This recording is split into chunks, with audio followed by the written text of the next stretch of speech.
Pagi ini saya akan berbagi sharing dengan saudara sebuah tema pengajaran firman Allah. Yang pagi ini saya berikan judul Sepakat dengan Tuhan.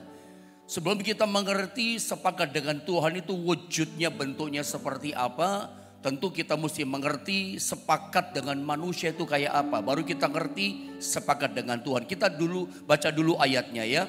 Yohanes 17 ayat 21 ini adalah doa dari Yesus kepada Bapaknya. Mari kita sama-sama baca ayat ini. Yohanes 17 ayat 21, 1, 2, dan 3. Supaya mereka semua menjadi satu, sama seperti Engkau ya Bapa di dalam aku dan aku di dalam Engkau, agar mereka juga di dalam kita, supaya dunia percaya bahwa Engkaulah yang telah mengutus aku. Perhatikan kalimat pertama, bagian A dikatakan supaya mereka semua menjadi satu. Latar belakang dari Yohanes 17 di ayat 21, ini adalah doanya Yesus kepada Bapaknya sebelum Yesus itu mati di atas kayu salib. Nah, sebelum dia mati tersalib, Yohanes 17 ayat 21 ini Yesus dia berdoa kepada Bapaknya. Dan doa Yesus ini sekaligus adalah merupakan kerinduan hatinya, keinginannya yang dia mau. Kata doa kepada Bapaknya supaya mereka, siapa mereka? Umatnya. Siapa mereka? Kita semua anak-anaknya, orang yang percaya kepada Yesus. Sebelum Yesus mati, Yesus berdoa kepada Bapaknya, dia sampaikan kerinduannya supaya anak-anaknya, supaya umatnya itu semuanya menjadi satu. Pagi ini saya mencoba ingin menunjukkan kepada saudara betapa dahsyatnya kuasa ketika kita bersatu. Saya ingin tunjukkan pada saudara betapa hebat, besar, luar biasanya ketika kita orang percaya ini bisa unity, bisa bersehati, bisa bersepakat, terutama kepada Tuhan. Ya, tentu yang pertama kepada manusia, tapi tujuannya adalah kepada Tuhan. Kalau kita membaca ayat ini, saudara ya, Yesus berkata begini, supaya mereka semua menjadi satu. Sudah dikasih Tuhan,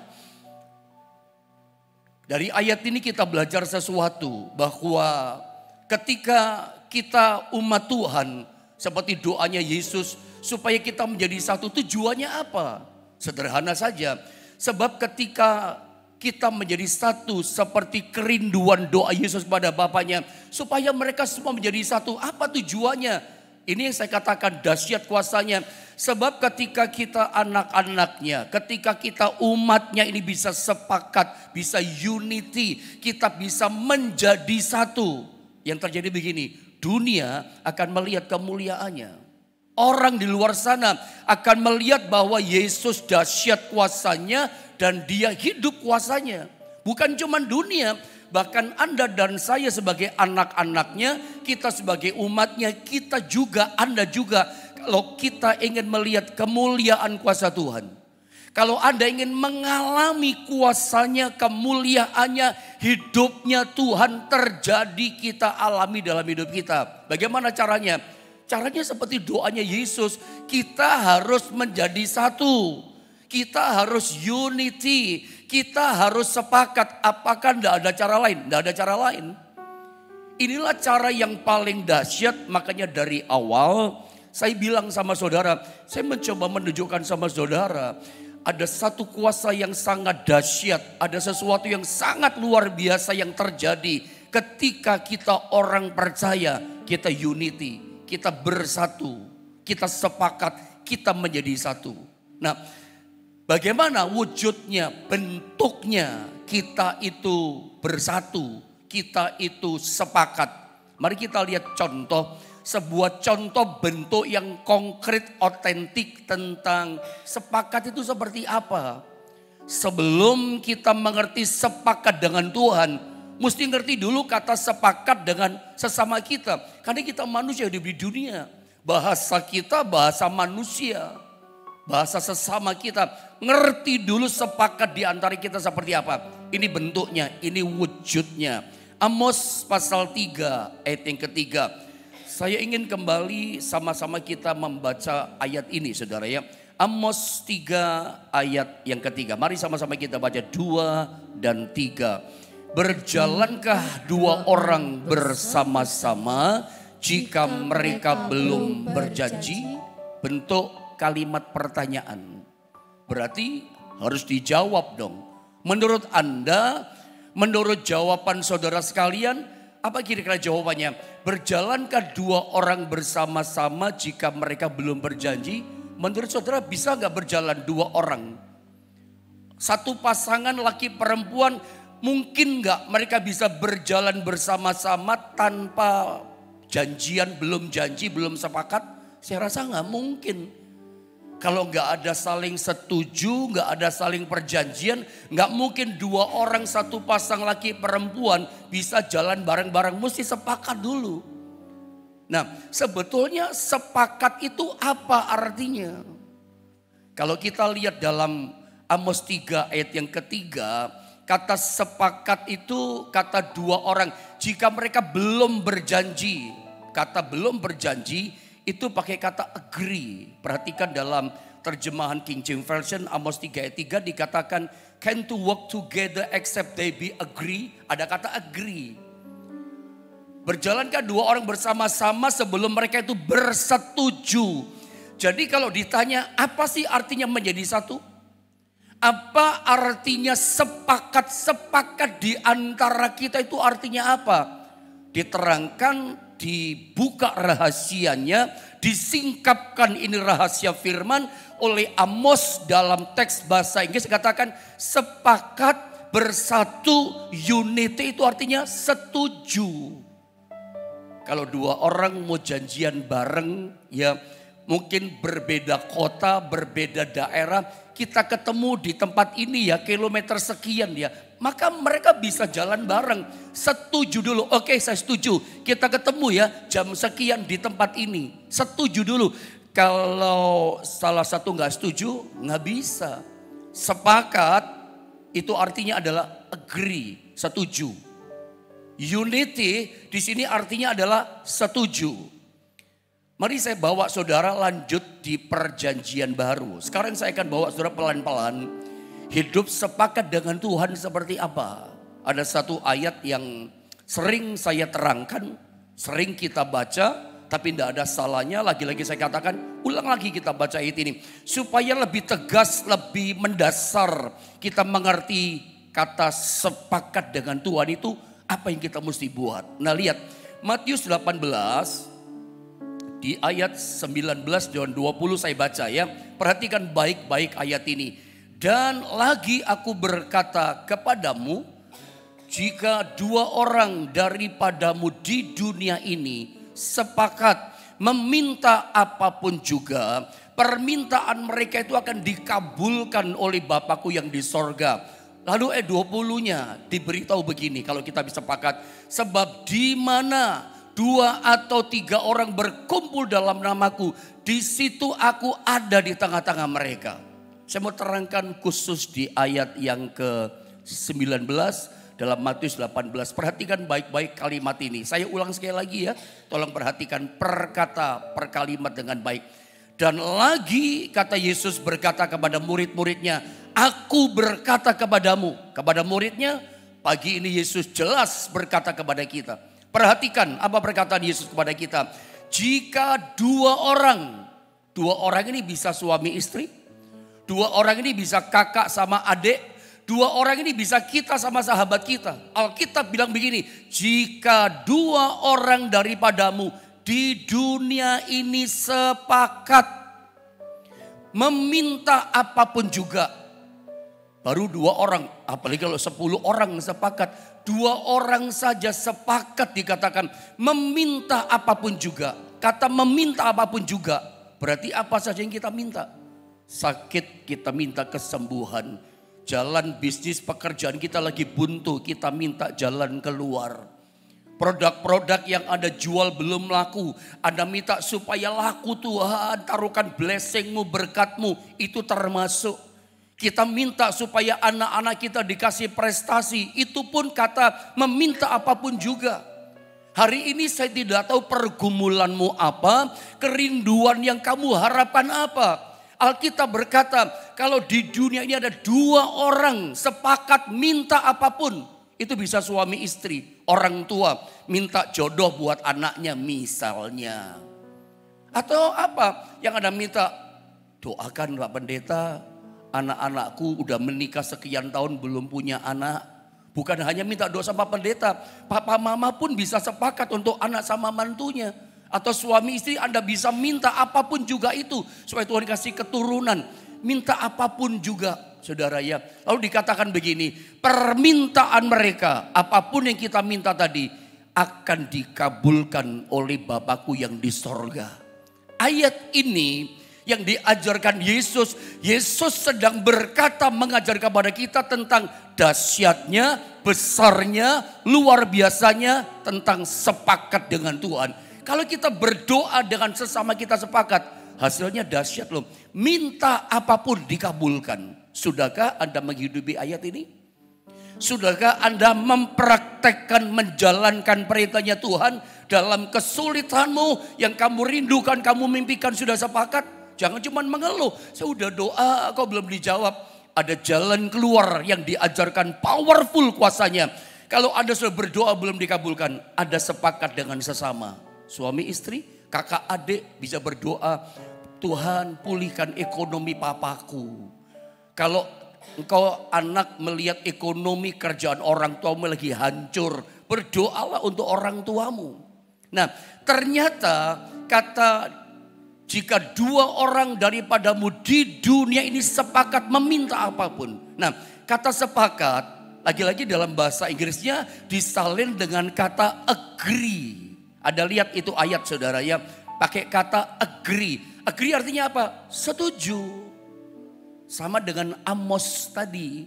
Jadi kalau Anda tanya sebelum kita masuk sepakat dengan Tuhan, pendeta artinya menjadi satu, artinya sepakat itu artinya apa? Sepakat itu artinya setuju. Setuju dengan Tuhan.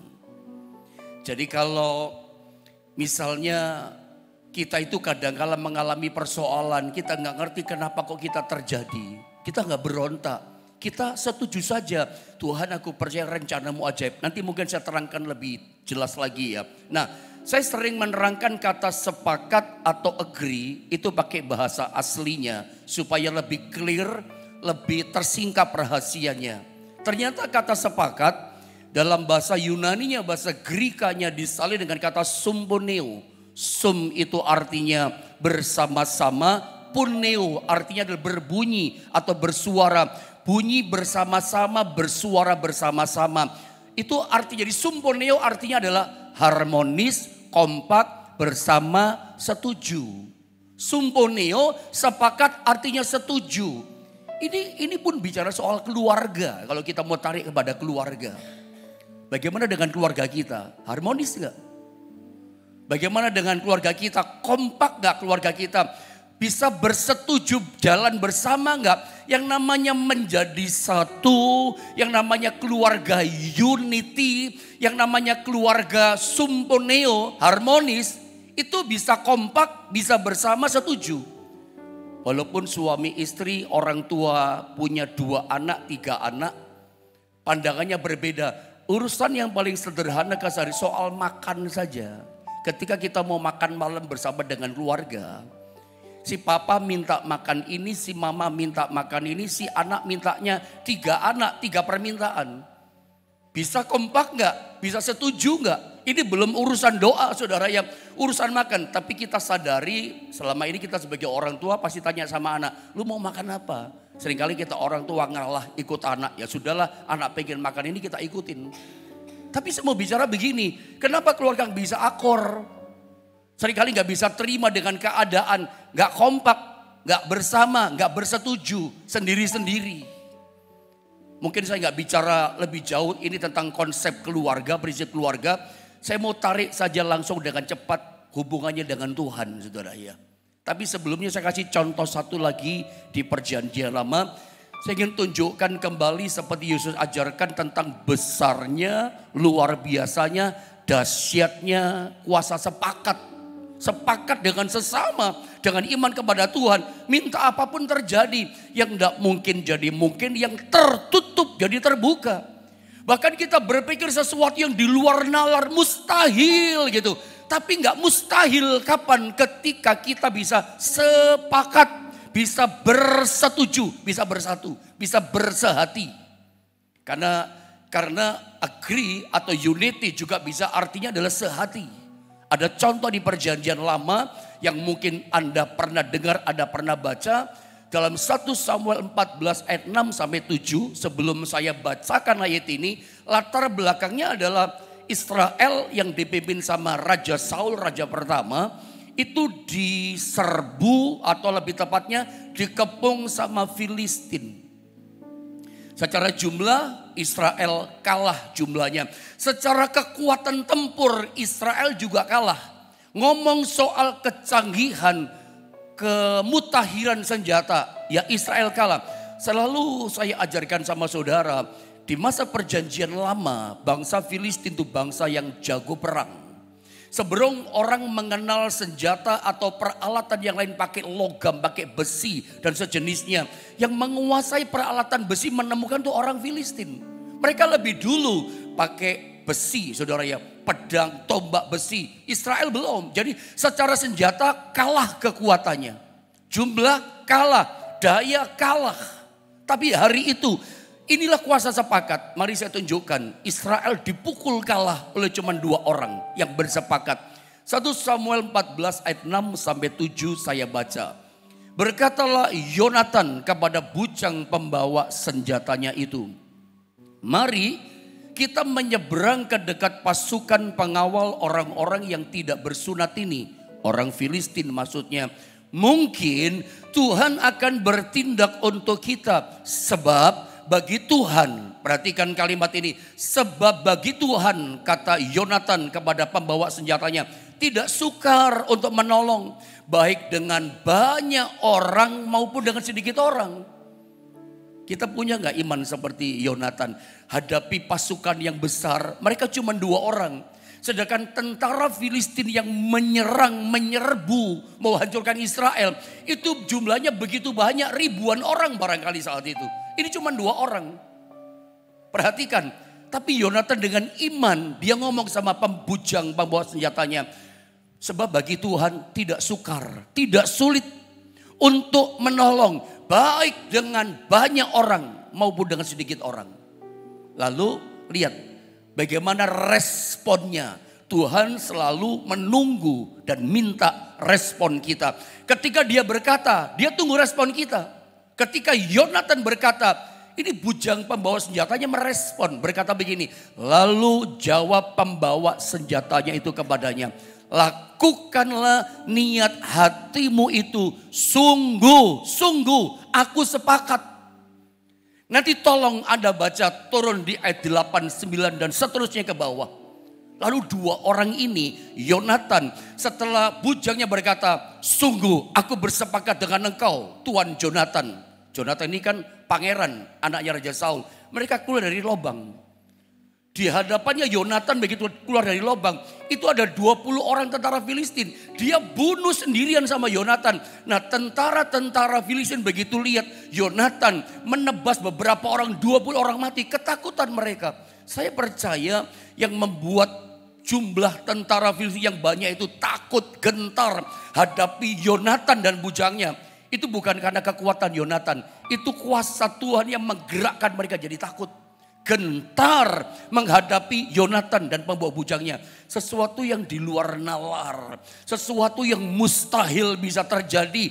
Bukankah ini sesuatu yang gak mungkin gitu. Tapi kuasa sepakat saya angkat sama saudara. Saya ingin mencoba melepaskan sama saudara. Ini loh Bapak Ibu Saudara dahsyatnya kalau kita bisa bersepakat. Sungguh aku sepakat, aku sehati, aku setuju. 2 orang ini keluar dari lubang. Dan menang loh. Hanya bunuh 20 orang yang ribuan tentara Filistin ketakutan, ngacir mereka melarikan diri. Dan saya percaya Itu kuasa Tuhan yang intervensi. Karena versinya Yesus berkata, 2 orang saja sepakat, minta apapun juga dia menerimanya. Minta apapun juga dikabulkan. Kalau sungguh-sungguh sehati, setuju, sepakat. Kalau satu gak setuju bagaimana? Gak bisa, namanya sepakat. Nah sekarang Anda lihat, sepakat dengan Tuhan kayak apa? Sepakat dengan Tuhan, mungkin kita gak punya teman. Sorry, maafkan kata-kata saya. Anda udah ditinggal meninggal sama istri. Atau suami udah gak ada, udah janda. Atau engkau sebagai seorang anak muda lagi sendirian, kerja di luar kota. Lagi doa sendirian bagaimana? Nah, sepakat dengan Tuhan itu begini saudara ya. Yesus ketika lahir ke dalam dunia ini, saya terangkan dari awal ya. Tuhan Yesus disebut namanya sebagai Immanuel. Immanuel artinya adalah Tuhan beserta dengan kita. Immanuel arti lebih tajam adalah Tuhan tinggal di dalam kita. Ingat Kolose pasal 1 ayat 27 berkata, Christ in you the hope of glory. Kristus kata Paulus tinggal di dalam kamu. Saya sering terangkan ayat ini. Paulus saat dia ketemu sama jemaat yang dia layani, apapun masalahnya, apapun kesulitannya, tantangannya mau besar, mau kecil, mau biasa, apa saja ketika jemaat datang kepada dia. Paulus selalu katakan, Kristus ada dalam diri kamu. Dan Kristus yang ada dalam diri kamu itu merupakan pengharapan akan kemuliaan. Kalau kamu ingin pengharapanmu tidak mengecewakan, kamu terima kemuliaan kuasanya. Ingat, Kristus ada dalam diri kamu. Kolose 1:27 itu ingatkan kita bahwa ada Tuhan dalam diri kita. Immanuel, Yesus yang datang ke dalam dunia itu artinya Tuhan tinggal dalam diri kita. Nah, sepakat dengan Tuhan seperti apa? Lihat ayat ini, Yohanes 15 ayat yang kelima. Ini bentuk sepakat. Saya bacakan ayat ini, perhatikan kalimatnya baik-baik. Akulah pokok anggur, kata Yesus, dan kamulah ranting-rantingnya. Barang siapa tinggal di dalam aku dan aku di dalam dia, ia dikatakan berbuah banyak. Sebab di luar aku kamu tidak dapat berbuat apa-apa. Nah sekarang saya tunjukkan sama saudara. Dari ayat ini sama dengan Kolose 1:27, Yohanes 15 ayat 5. Ini Yesus yang berkata. Tadi Paulus, Kolose tadi. Ini Yesus yang berkata, kalau kamu tinggal di dalam aku itu di dalam kamu. Dan kalau aku di dalam kamu berbuah banyak. Di luar aku kamu gak bisa buat apa-apa. Gak bisa berhasil, gak bisa sukses. Gak ada jawaban doa, gak ada kemuliaan. Kalau kamu di luar aku. Tetapi kalau kamu di dalam aku dan aku dalam kamu akan berbuah banyak. Nah bersepakat dengan Tuhan tuh kayak apa? Mungkin kita sendirian nih lagi berdoa. Saya mau tunjukkan ya, ini dahsyatnya kalau kita sepakat dengan Tuhan. Tadi yang barusan kita pelajari di sesi yang sebelumnya tadi, itu sepakat dengan sesama. Ada 2 orang, ada 3 orang, ada 4 orang, satu keluarga 5 orang. Kita berdoa sepakat sama-sama, kita minta ini sama Tuhan ya. Tapi kalau kita sendirian bagaimana? Sepakat dengan Tuhan. Kita tidak pernah sendiri sebab ada Tuhan yang tinggal di dalam kita. Apakah kita bisa bersepakat dengan Tuhan? Sangat bisa. Karena Yesus yang ajarkan, aku di dalam kamu dan minta apa saja diberikan oleh Tuhan. Sepakat dengan Tuhan itu seperti apa contohnya dalam keseharian yang nyata? Karena ada banyak di antara kita kayak abstrak gitu, ngeblur gitu ya. Sepakat dengan Tuhan bagaimana sih? Saya tahu sebagai gembala, saya menyadari bahwa sebagai jemaat Anda butuh dijelaskan. Anda butuh jawaban, Anda perlu diterangkan. Sepakat berdoa dengan Tuhan itu bagaimana? Nomor 1, saya coba angkat ini sama saudara. Sepakat dengan Tuhan itu sepakat dengan janjinya. Setiap pagi dalam doa pagi, Anda dengar firman Tuhan. Dan ketika firman itu dilepaskan, itu seringkali ada janji-janji Tuhan. Anda merespon gak berkata amin? Setiap pagi ada janji Tuhan. Nah bagaimana kita meresponi janji Tuhan? Saya tunjukkan sepakat yang pertama dengan Tuhan itu sudah sepakat dengan janjinya. Contoh yang konkret Abraham ketika umur 100 tahun. Mari kita baca ayatnya dulu ya. Kejadian 15 ayat 5 sampai 6. Saya baca dengan cepat. Lalu Tuhan membawa Abram keluar serta berfirman. Abram mulai goyah imannya. Udah 100 tahun. Karena janji Tuhan belum digenapi saat itu. Sarah istrinya mungkin 90 tahun. Dia sudah mulai goyah, terbukti istrinya kasih Hagar, lahirlah Ismail. Dia pikir mungkin lewat yang lain. Udah mulai goyang imannya. Ketika dia mulai goyang imannya, Tuhan berkata begini sama Abram, keluar kamu dari kemahmu, keluar. Suruh apa? Coba lihat ke langit. Langit itu artinya Shemayim, tak terbatas. Lihat ke langit, hitunglah bintang-bintang. Jika engkau dapat menghitungnya, maka firman-Nya kepadanya. Apa kata firman kepada Abram? Demikianlah banyaknya di keturunanmu, anakmu akan banyak. Abraham ketika lihat keriput tangannya, dia mulai bimbang sebetulnya. Melihat Sarah 90 tahun dan dinyatakan mandul. Ya sudah lama menikah, begitu sangat lama gak punya anak. Tapi Tuhan katakan nanti anakmu banyak, keturunanmu banyak. Seperti bintang di atas langit. Lalu bagaimana responnya Abram ketika Tuhan berfirman, anakmu banyak seperti banyaknya bintang di langit yang kamu hitung. Nanti seperti itulah banyaknya keturunanmu. Ketika Tuhan berjanji banyaknya nanti seperti itu keturunanmu. Bagaimana responnya Abraham? Abraham berkata begini, lalu percayalah Abraham kepada Tuhan. Maka Tuhan memperhitungkan hal itu sebagai kebenaran. Haleluya.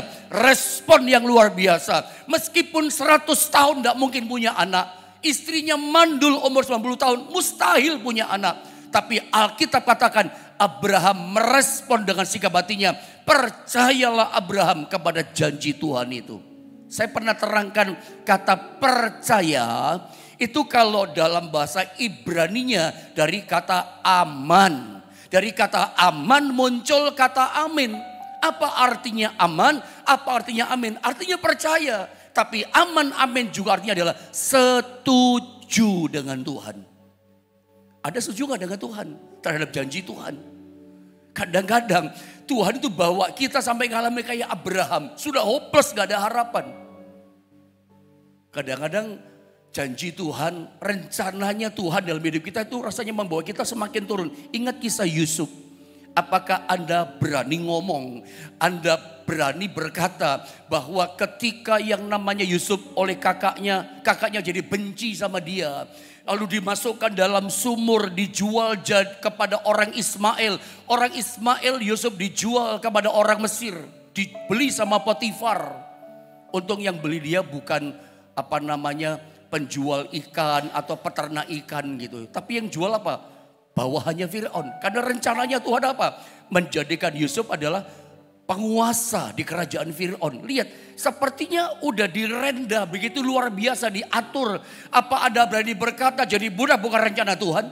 Apa ada berani lantang berkata masuk dalam sumur dibenci kakaknya bukan dalam rancangan Allah? Saya percaya sebagai hamba Allah yang mempelajari firman dengan cermat. Semua kesulitan, semua penurunan, semua penderitaan, semua air mata, semua tangisan yang susah dialami Yusuf sengsara itu. Semuanya dalam rangkaian rencana Allah. Dan Yusuf percaya sikapnya tetap manis. Kemarin kita belajar. Responnya Yusuf, sikap ini luar biasa. Tetap dia setuju dengan Tuhan. Meskipun dia gak ngerti, kok ngalami gini sih. Sudah lakukan kebenaran, kok malah masuk penjara. Gak mau berzina karena takut akan Tuhan. Yusuf responnya tetap setuju. Tidak berontak, tidak kecewa, tidak kepahitan. Dengan apa yang Tuhan pernah janjikan kepada dia. Ini kan berita tentang janji Allah. Ingat Tuhan pernah berjanjikan sama Yusuf lewat mimpi. Dia jadi penguasa. Nanti orang akan menyembah kepada dia. Tetapi ternyata setelah mimpi yang dialami realitanya apa? Turun air mata penderitaan. Tapi ketika hadapi itu Yusuf tetap percaya. Seperti Abraham. Percaya aman amin. Itu artinya apa? Setuju dengan Allah. Tidak ada pemberontakan. Tidak ada kata kok ngalami gini sih Tuhan. Kok masih ngalami yang beginian kemarin udah ngalami kemenangan besar. Kok masih hadapi ini? Nggak berontak. tetap amin, tetap setuju. Tidak ada kata, aku mau mundur. Aku tidak mau kayak ngalami seperti ini. Aku berhenti deh ikut Tuhan. Aku tidak ke gereja lagi. Karena kecewa. Janji Tuhan tidak sama dengan kita alami. Itu masih proses. Proses. Hidup kita di dunia ini sedang diproses oleh Tuhan. Saya teringat ada seorang hamba Tuhan. Saya cuman menuliskan, mengangkat kata-kata yang ada di buku yang saya miliki.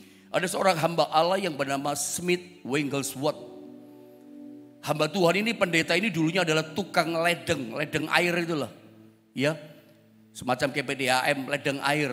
Tapi kemudian Tuhan pilih dia, Tuhan panggil dia jadi hamba Tuhan. Ini hamba Tuhan yang luar biasa. Dia punya statement begini. Dan ini saya tiru, saudara ya. Tuhan berbicara dan saya setuju mempercayainya. Dan selesai persoalannya. Saya ketika membaca kalimat ini butuh waktu yang lama untuk saya ngerti betul dan memahami betul perkataan Smith Wigglesworth. Dia berkata, saya ulang sekali lagi. Tuhan berbicara dan saya setuju, saya aminkan. Mempercayainya dan selesai persoalannya. Bagi hamba Tuhan bernama Smith ini, bagi dia gini, pokoknya apapun yang Tuhan janjikan, yang Tuhan katakan kepadaku, aku percaya, aku mempercayainya, selesai masalahnya. Bagi dia kalau udah percaya udah selesai. Dan memang orang ini menghidupinya. Kalau Anda baca bukunya Smith Wigglesworth, saya pernah cerita gak sama saudara, ketika ada tetangganya sebelah meninggal dunia, mungkin ini gak bisa ditiru, ini hanya orang ini saja, itu pun pada masa lampau kan, udah meninggal kan hamba Tuhan ini, saya lupa tahun berapa ya dia pelayanan, masa-masa hidupnya. Ini gak bisa ditiru di zaman ini, apalagi di Indonesia, bisa masuk penjara kita. Ada seorang tetangganya Smith meninggal, tiba-tiba dia digerakkan sama Tuhan. Ya, dia disuruh sama Tuhan begini, doakan orang itu yang sudah mati, masih petinya belum ditutup, doakan dia, nanti hidup kembali. Dia datangi peti itu, ada banyak orang. Apa yang dilakukan? Dia tinju perutnya orang yang mati itu. Dek, ditinju sekali, hidup, bangkit lagi. Smith Wigglesworth terkenal sebagai rasul di akhir zaman. Dia menghidupkan beberapa orang yang mati, bangkit kembali. Ada baca bukunya, ini rasul akhir zaman, ya. Tapi beliau sudah meninggal. Tapi ada beberapa orang mati dia bangkitkan. Itu dengan cara ditinju, hampir semuanya. Itu kalau dia tinju orang mati ya, lalu orang mati nggak bangkit hidup, oh bisa masuk penjara dia. Bahkan satu kali ketika dia ke bandara, saudara ya, itu ada seorang wanita, itu permisi bicara, kanker payudara. Singkat kata begini, payudaranya dia tonjok, payudara dia tinju. Coba zaman sekarang ditiru, oh masuk penjara, jangan ditiru. Ya, itu imannya dia, itu pun di masa yang lalu saudara keadaannya. Tapi sembuh itu kanker payudaranya. Dia tonjok dan sembuh gitu. Makanya dia punya prinsip begini, bahwa apapun yang Tuhan bicara, katakan, janjikan, dia setuju, percaya, selesai persoalannya, main tonjok kan. Kalau kita mungkin gak wajar kita ikuti, itu orang ini, jadi gak bisa jadi doktrin dengan saudara ya. Tapi pelajarannya begini, dia percaya semua yang Tuhan katakan, yang Tuhan janjikan. Dan dia berkata, selesai persoalannya. Pagi ini saya tidak tahu persoalanmu, jangan ada pemberontakan. Tuhan butuh respon kita. Setiap janji Tuhan berkata, amin. Itu artinya aku setuju Tuhan. Itu namanya sepakat dengan Tuhan. Setiap janji dilepaskan, firman Tuhan nyatakan pada kita, aku percaya Tuhan. Tidak ada kata bimbang.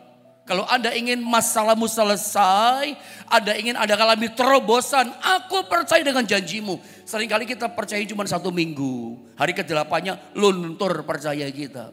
Kadang-kadang proses menghadapi kayak Yusuf. Kadang proses kita hadapi seperti yang dialami oleh Abraham. Gak langsung terjadi. Sepertinya sudah gagal. Sepertinya gak mungkin ada pertolongan. Itu proses yang belum selesai. Asal Anda meresponi, aku setuju. Gak ada pemberontakan. Kok ngalami gini sih? Kok belum ditolong sih? Tetap percaya, aku setuju, aminkan firmanmu. Aku aminkan janjimu. Sampai janji Tuhan dinyatakan dalam hidup kita. Yang terakhir, sepakat dengan perintah Tuhan. Yohanes 11:39 saya lewatin saja ya, karena agak cukup waktunya. Ini Tuhan perintahkan kepada orang di situ, buka batu itu kepada Lazarus. Nurut, ketika nurut apa yang terjadi? Lazarus marilah keluar, dia hidup. Karena ada orang nurut perintahnya. Yang terakhir saya bawa saudara pada contoh ini. Lukas pasal 5 ayat 4 sampai 6. Langsung saya baca ayat yang dari awal saya baca ya. Setelah selesai berbicara, ia berkata kepada Simon, bertolaklah ke tempat yang dalam dan tebarkan jalamu untuk menangkap ikan. Simon menjawab, Guru, telah sepanjang malam kami bekerja keras dan kami tidak menangkap apa-apa. Kerja keras semalaman kami gagal. Tetapi lihat responnya Petrus. Tetapi karena engkau menyuruhnya, engkau memerintahkannya, engkau berfirman, aku menebarkan jala juga. Tidak ada protes. Dan setelah mereka melakukannya, mereka menangkap sejumlah besar ikan sehingga jala mereka mulai koyak.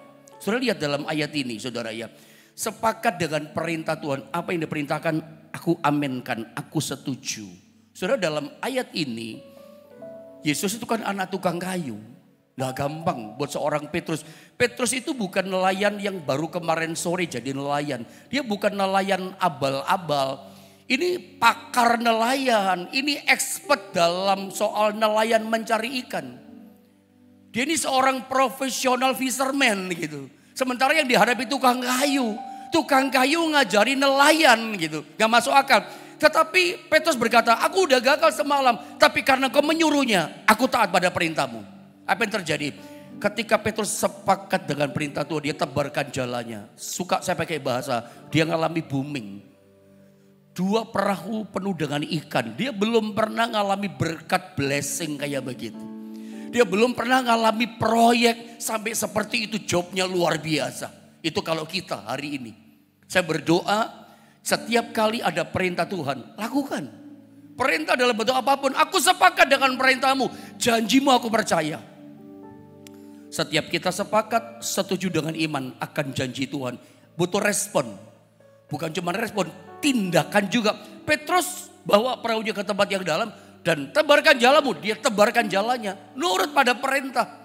Meskipun dia adalah seorang profesional dalam nelayan, dia nurut kata Tuhan dan hasilnya dahsyat. Ini satu kunci rahasia yang saya coba tunjukkan sama saudara. Dahsyatnya sepakat dengan Tuhan. Kuasanya luar biasa. Janjinya aku aminkan. Perintahnya amin, aku lakukan. Responi kerjakan. Ketika Anda mengerjakan, Anda akan lihat dahsyat kuasa Tuhan bekerja dalam hidup setiap kita. Mari kita sama-sama datang kepada Tuhan, kita menyembah Tuhan.